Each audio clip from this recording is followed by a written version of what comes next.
Hello everyone, welcome back to another video. Today I'm going to be talking to you about pre-patch Feral Druid talent builds and what's going to be the best thing. What's going to be the best in slot, okay? I've got that information for you, but I also wanted to just bring this video to you in the graveyard because Shadowlands is now kill. It is time for Dragonflight. I got the wings on, I've got my transmog rock in, I'm ready to rock. So I wanted to talk to you guys about like this pre-patch, this idea, this concept of pre-patch builds and talents and what's going to be the best thing. And initially, I wasn't going to make a video on it. And I was going to just leave everyone to their own devices. And people coming into my stream saying, hey, Psy, have you thought about, you know, like what's going to be the best stuff? I said, I'm not going to do that content because it's pre-patch. The raiding doesn't matter. There's no new raid. The raid is going to be the same raid that you've been clearing for months and months and months, so it doesn't matter. Or fated raids, right? Mythic Plus, there's no, like, I mean, there might be like a short pre-patch season, but nobody cares about it. Nobody's going, oh, I was rank 1 pre-patch. I don't think there even will be a pre-patch season, because it's literally 1 month. So, none of that matters. It's still the old dungeons. None of the content is meaningful in the sense that it matters what the best thing is. So I was like, I'm not going to do any of that content. But then I thought about it, and I realized what is important for people is to learn and prepare for Dragonflight and what will be important in Dragonflight. So I've actually revisited this, and I've decided I will do a pre-patch video on talents and builds and stuff like that, because I think it's important for people to, instead of trying to find the best build, to instead start getting the muscle memory, start getting the actions performed around a Dragonflight rotation, because that's going to have longevity. That's going to have long-term interest. Whereas for the next month, you know, I got people coming to me, hey, Sai, there's a 30-second Convoke build. Awesome, go have fun with it. There's a Ravenous Frenzy Convoke build. Sounds really funny. Go for it. I'm going to do a separate video on all the fun, memey, cute stuff.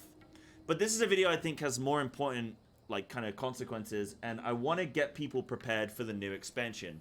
So this isn't necessarily going to be a BIS build. I still want to encourage people to go and have fun and try new things out, but I've got 2 builds that I want to showcase to you guys.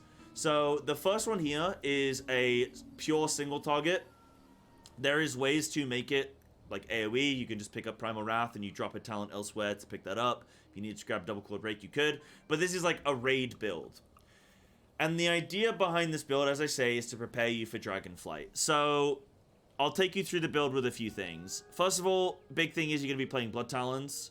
It's good to get in the habit of Blood Talons. If you really, really don't want to play Blood Talons, it's fine. You can just take Lion Strength. It's the same thing. Doesn't change your build, but it's just easier to play.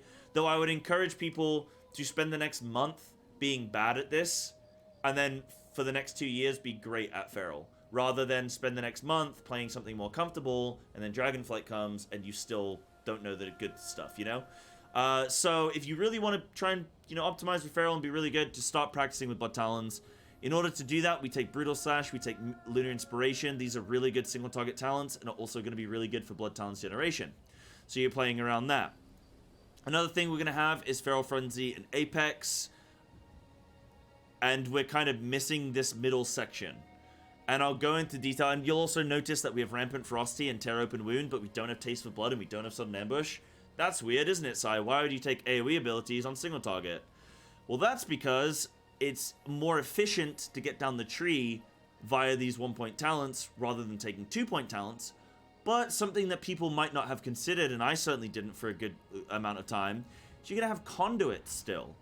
And you can already get Sudden Ambush at 6% value, and Taste of Blood at 4% value, so you can get Taste of Blood for free at the same cost of using 2 talent points.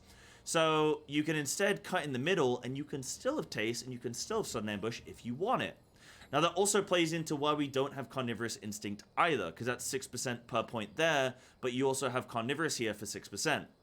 So that's why you aren't taking any of these 3 talents, because you can get them from conduits. And ultimately, I don't think Taste of Blood might not really be that strong anyway, even if you were to talent it and not get it as a conduit.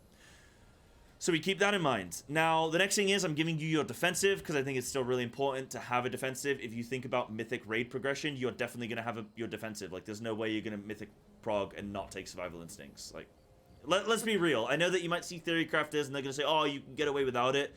But let's be real. For the majority of people that play this game, it's probably ideal to take Survival Instincts. I know when I do prog, I'm 100% going to take it. Just for safety. Can't do DPS when you're dead. Next thing is we get a lot of energy efficiency from, or like regen from Tireless Energy. We also get Moment of Clarity. Those are our only energy talents. You'll notice we don't have Soul of the Forest and Circle and Cat's Curiosity. You're probably wondering why. So, this build has a couple options. So you can either play Necro Lord and you can get your Adaptive Swarm that way, because you don't want to get these, because again, you have the Conduit. You don't want to get these from the talents because it's inefficient. You have to spend 4 talent points when you can instead just go Necro Lord and then you can get Adaptive that way. For Convoke, you'd have to spend technically 5, but realistically, you're probably going to grab that anyway, so only 4 talents. But you have to spend 4 talents when you really just can't afford it. You can only get 5 talents in this bottom row, and you need to take Blood Talons because you just have to. So you then have 4 talents to play with, so it's really hard to justify going 1 minute Convoke on the talent tree. You would instead get it from playing Night Fae. Cool. Next you have... So depending on if you want to play Adaptive Swarm, then you go Night Fae. If you want to play Convoke, then you play... If you want to go Adaptive Swarm, you play Necro Lord. If you want to go Convoke, you go Night Fae. Cool. And then Circle is the most expensive talent to get on the tree that you could otherwise just get from a Legendary. We're going to have Frenzy Band here. We're going to have Apex very efficiently. You can get it for just 2 points of investment.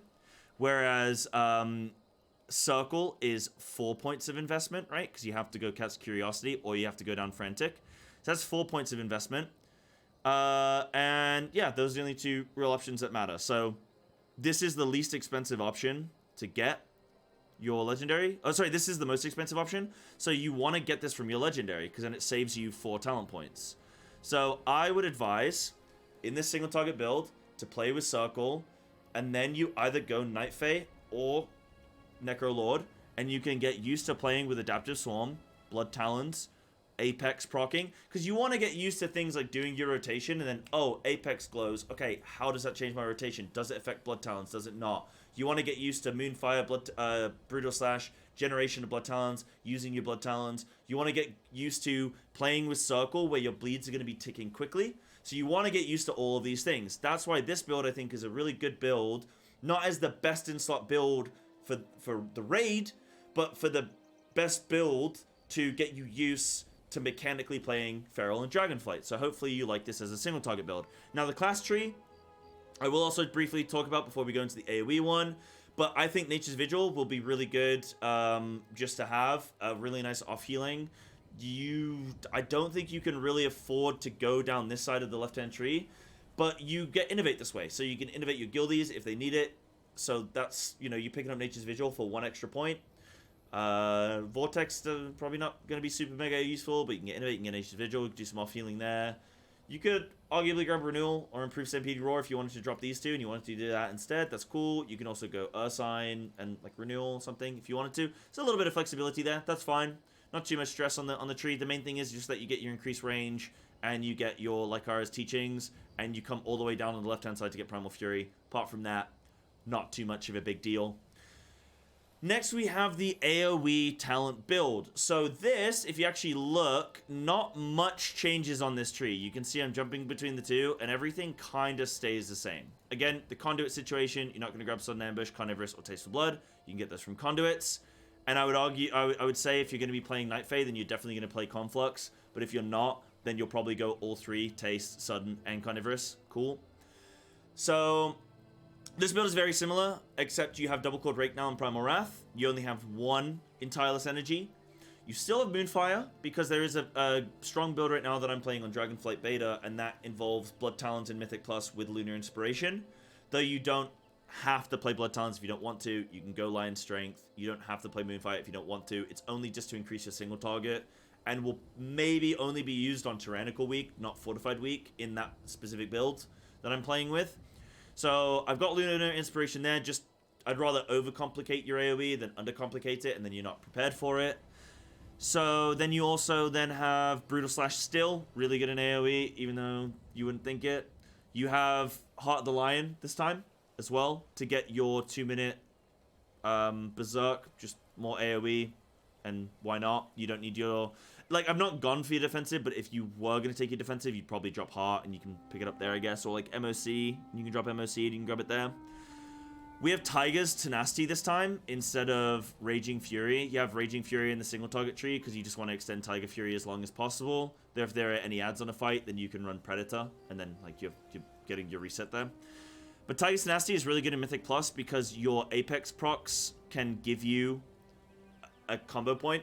So you can do 2 generators, and then you can proc your Apex, expend it, go up to 5 combo points from that, and then you can use your finisher, which would be Primal Wrath.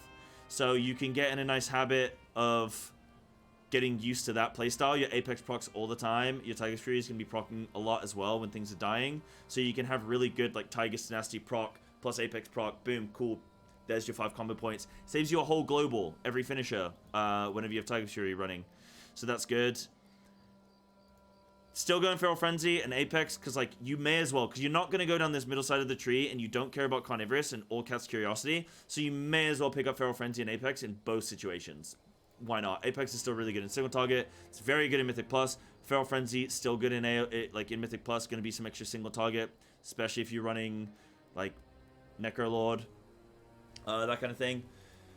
If anything else, I think that's everything, really. You've got, like, big investment in Infected Wounds, Double Clawed Rake and stuff, so you want to be spreading your Rakes, you want to be Primal Wrathing, getting used to your Terror Open Wound, plus Sabertooth, plus Apex situations. Again, still running Circle as your legendary. If you want 1 minute Convoke, then you go Night Fae. If you want Adaptive Swarm and Bridal Swarm, then you go Necrolord.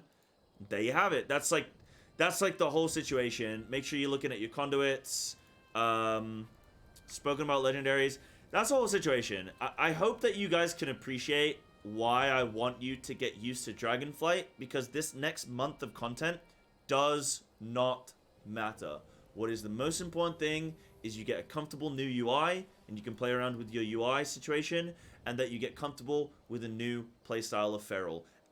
I would also implore all of you to start to get used to, like, play around with things, experiment. Start to get used to what each talent does. How do they synchronize together? Like, is there any connection towards, you know, from one talent to another? Is there any connection with, like, Apex and Circle? Is there any connection with, like, Sudden Ambush and Double Clawed Rake? Does that have a compatible relationship? Maybe, you know? Go investigate it. By all means, come into the stream, twitch.tv/Psybear_TV. Come and ask me questions as well. I'm all for that. But don't go and say, what's the best build for pre-patch? Because it just doesn't matter. And I'm going to link you to this video again. But yeah, hope you guys enjoyed this one. Hope you can appreciate where I'm coming from. I hope that you have a lovely pre-patch. Just so you know as well, the next couple videos that are going to be uploaded, I'm going to do a starting from scratch how to play Feral in Dragonflight. What do your abilities do? Like, how do they all work together? What's your rotation in general? And you can learn Feral as a newbie POV. I'm then going to do a video that focuses on every single talent and talking about where they synchronize well with one another, where they're compatible, and where you would want to kind of build around certain talents and stuff based on a given scenario. So that should be a really cool long form video where I break down every single talent. And then I also want to put out a video out about PTR, pre-patch, like really fun, wacky, crazy builds. So it'll be like, you know, Venthia Frenzy Band, or Frenzy Band plus Heart of the Wild, that kind of stuff. And I'll put out some videos once I have some more info on all that. Thank you guys so much for watching. I appreciate it, and I'll see you in the next one. Take care.